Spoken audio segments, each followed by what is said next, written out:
السلام علیکم خواتین و حضرات۔ آج مرزا غالب کی جس غزل پر اس محفل میں بات ہوگی وہ غزل کافی مشہور ہے اور بہت مرتبہ گائی گئی ہے، اور ویسے بھی لوگ اپنی عام بات چیت میں اس کے اشعار سناتے رہتے ہیں۔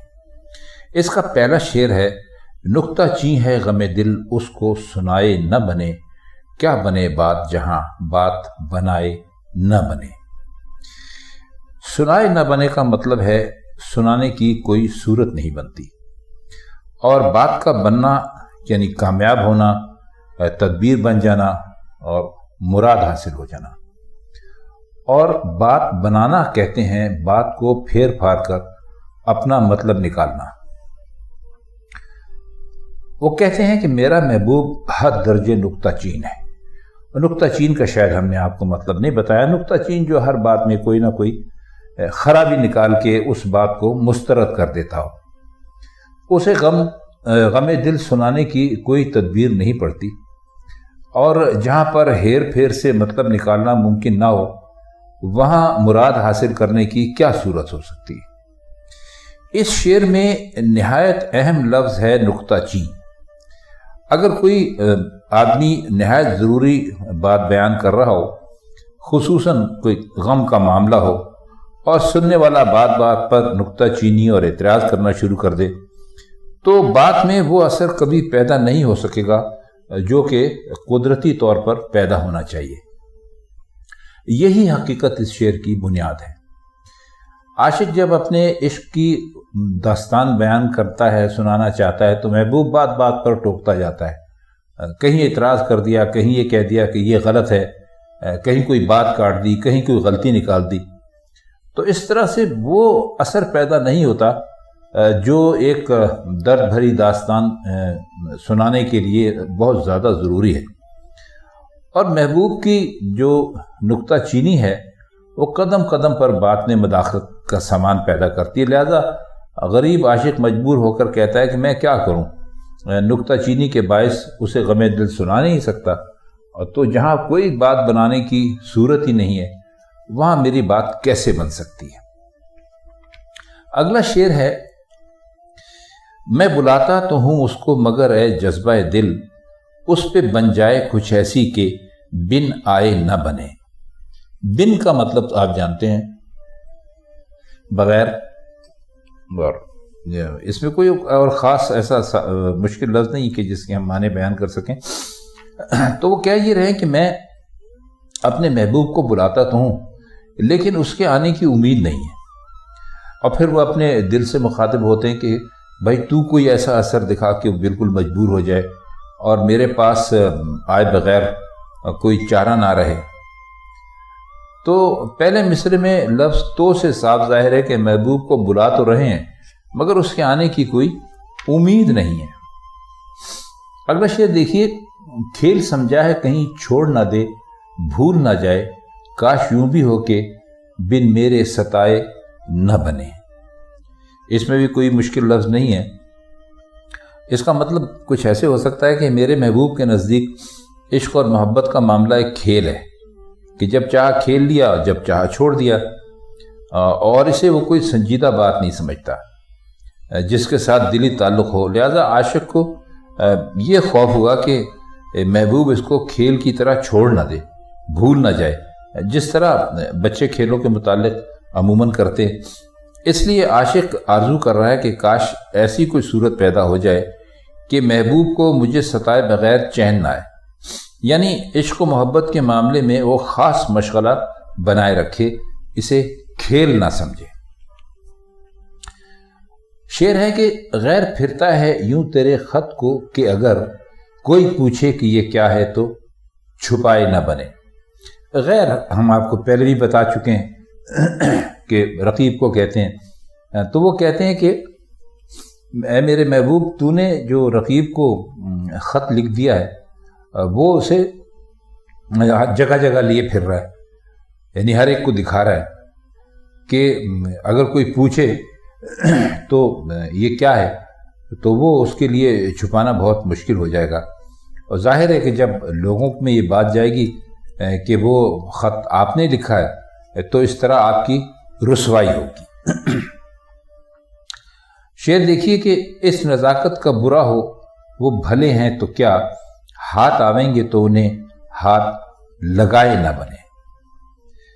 نزاکت کہتے ہیں نازک ہونے کو، خوبصورتی کو سمجھ لیجئے کہ کوئی اتنا نازک ہو کہ اس کے جسم کو ہاتھ لگایا جائے تو وہ کہتے ہیں نا ہاتھ لگانے سے بھی میلا ہو، تو اس کا مطلب یہ کہ بہت ہی حسین ہے۔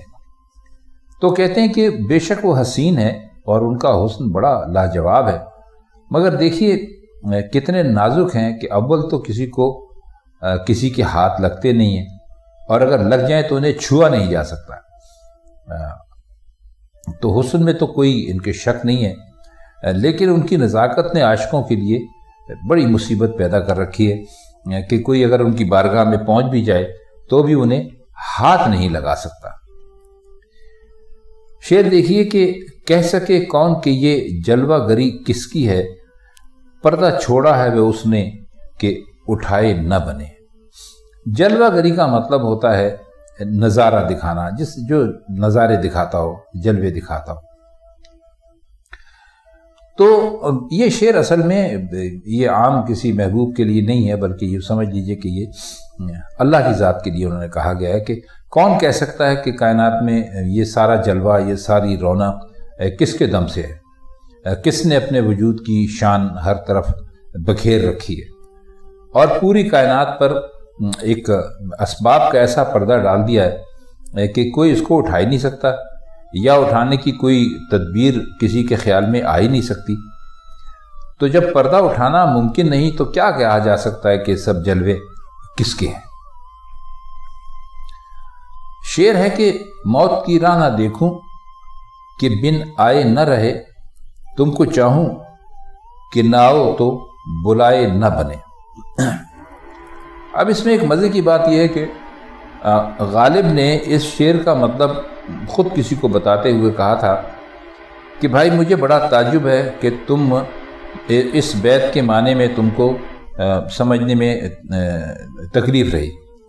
اس میں دو استفہام آ پڑے ہیں۔ استفہام کا مطلب ہے کہ دو حیرت والے مقامات ہیں۔ تو ایک تو یہ یعنی محبوب کو ذرا تھوڑا سا تانا دیتے ہوئے کہا گیا ہے کہ موت کی راہ نہ دیکھوں، کیوں نہ دیکھوں، میں تو دیکھوں گا۔ بن آئے نہ رہے، کیونکہ موت کے نشان میں سے ایک بات یہ بھی ہے کہ ایک دن وہ آئے گی، انتظار ضائع نہیں ہوگا۔ اور تم کو چاہوں، یعنی کیا خوب، میں تم کو چاہوں کہ نہ آؤ تو بلائے نہ بنے، یعنی اگر تم آپ سے آپ آئے اور اگر نہ آئے تو پھر کیا مجال کہ کوئی تم کو بلا سکے۔ یعنی عاشق جو ہے وہ بڑا عاجز آ گیا ہے اور کہتا ہے کہ میں تم کو چھوڑ کر اپنی موت کا عاشق ہوا ہوں۔ اس میں یہ خوبی ہے کہ بن بلائے بغیر آئے رہتی نہیں ہے۔ تم کو کیوں چاہوں کہ اگر نہ آؤ تو تم کو بلا بھی نہیں سکتے۔ بات یہ ہے کہ پڑھنے میں تم کو چاہوں کہ نہ آؤ، یہ جملہ ملا ہوا سمجھ میں آتا ہے تو آدمی حیران ہوتا ہے۔ تم کو چاہوں سے الگ ہے کہ نہ آؤ تو بلائے نہ بنے، یہ جملہ الگ ہے۔ تم نے غور نہیں کیا، ورنہ خود بخود کیفیت اس کی سمجھ میں آ جاتی۔ تو غالب کے مطلب کے بعد اب کسی اور مزید تشریح کی کوئی ضرورت محسوس نہیں کر سکتے۔ بوجھ وہ سر سے گرا ہے کہ اٹھائے نہ بنے، کام وہ آن پڑا ہے کہ بنائے نہ بنے۔ مشکل الفاظ نہیں ہیں تو سیدھا سیدھا اس کے معنی کرنے کی کوشش کرتے ہیں کہ میں نے محبت کا بوجھ بے تکلف سر پر اٹھا لیا، لیکن وہ اتنا بھاری تھا کہ میں سنبھال نہیں سکا اور یہ سر سے گر پڑا۔ اب بڑی کوشش کرتا ہوں لیکن اٹھتا ہی نہیں، تو میں تو تنگ آ گیا ہوں، بے بس ہوں، عاجز ہوں، نہیں اٹھا سکتا۔ کام ہی ایسا پڑا کہ اسے ٹھیک کرنے کی، درست کرنے کی کوئی صورت دکھائی نہیں دیتی۔ آخری شعر ہے، بہت مشہور شعر ہے، آپ نے کئی مرتبہ سنا ہوگا۔ عشق پر زور نہیں ہے یہ وہ آتش غالب کہ لگائے نہ لگے اور بجھائے نہ بجھے۔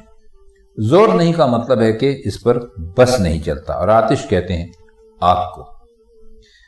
تو سوال یہ کرتے ہیں کہ عشق پر کس کا زور ہے؟ اپنے آپ سے مخاطب ہے کہ اے غالب، عشق پر کس کا زور ہے؟ یہ تو ایسی آگ ہے کہ نہ لگانے سے لگتی ہے، اور اگر لگ جائے تو اسے بجھانے کی بھی کوئی ترکیب نہیں ہے۔ ایک مطلب یہ بھی ہو سکتا ہے کہ عشق کی آگ کسی دل میں بھڑک جائے تو اسے بجھانا انسان کے بس میں نہیں ہے۔ دوسرا مطلب یہ ہو سکتا ہے کہ یہ آگ لگانا ممکن ہوتا تو ہر عاشق اپنے محبوب کے دل میں لگا لیتا، بجھانا ممکن ہوتا تو اپنے دل کی لگی کو بجھا کر اطمینان سے بیٹھ جاتا۔ تو خواتین و حضرات، یہ تھی مرزا غالب کی آج کی غزل، اس کے کچھ مشکل الفاظ کی معنی اور کچھ اس کے شعروں کا مطلب جو ہم نے آپ کی خدمت میں پیش کیا۔ اگر یہ پروگرام سننے کے بعد غالب کی یہ غزل آپ کی سمجھ میں اچھی طرح آ جائے تو ہمیں بہت خوشی ہوگی۔ تو پھر آپ سے ملاقات ہوتی ہے غالب کی کسی اور غزل کے ساتھ کسی اور پروگرام میں۔ تب تک کے لیے ہم آپ سے اجازت چاہتے ہیں۔ خدا حافظ۔